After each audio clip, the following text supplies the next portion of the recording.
بسم الله الرحمن الرحيم. لقد سمع الله قول الذين قالوا إن الله فقير ونحن أغنياء سنكتب ما قالوا وقتلهم الأنبياء بغير حق ونقول ذوقوا عذاب الحريق ذلك بما قدمت أيديكم وأن الله ليس بظلام للعبيد. الذين قالوا إن الله عهد إلينا ألا نؤمن لرسول حتى يأتينا بقربان تأكله النار قل قد جاءكم رسل من قبلي بالبينات وبالذي قلتم فلم قتلتموهم إن كنتم صادقين. فإن كذبوك فقد كذب رسل من قبلك جاءوا بالبينات والزبر والكتاب المبين. كل نفس ذائقة الموت وإنما توفون أجوركم يوم القيامة فمن زحزح عن النار وأدخل الجنة فقد فاز وما الحياة الدنيا إلا متاع الغرور. لتبلون في أموالكم وأنفسكم ولتسمعن من الذين أوتوا الكتاب من قبلكم ومن الذين أشركوا أذى كثيرا وإن تصبروا وتتقوا فإن ذلك من عزم الأمور.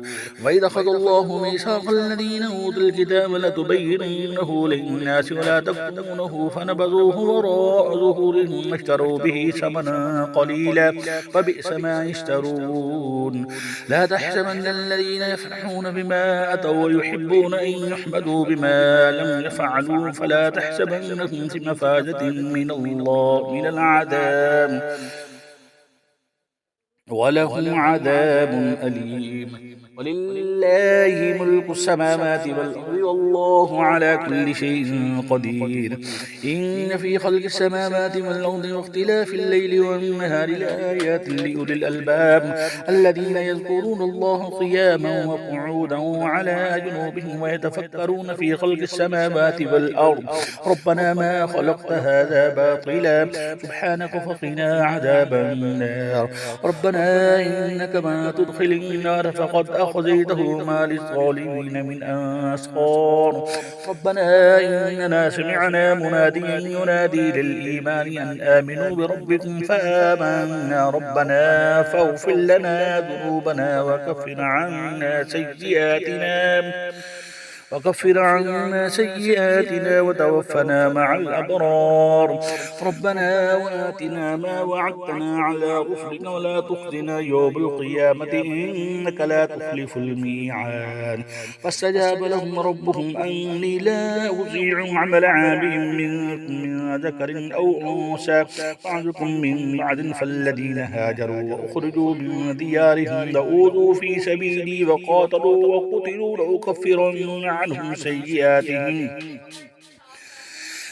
سيئاتهم ولأدخلنهم جنات تجري من تحتها الأنهار ثوابا من عند الله والله عنده حسن الثواب. لا يغرنك تقلب الذين كفروا في البلاد متاع قليل ثم مأواهم جهنم وبئس المهاد.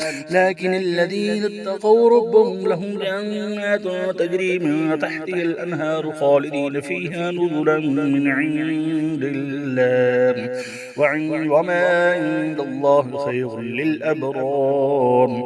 وإن من أهل الكتاب لمن يؤمن بالله وما أنزل إليكم وما أنزل إليهم خاشعين لله لا يشترون بآيات الله ثمنا قليلا أولئك لهم أجرهم عند ربهم إن الله سريع الحساب. يا أيها الذين آمنوا اصبروا وصابروا ورابطوا واتقوا الله لعلكم تفلحون. صدق الله العظيم.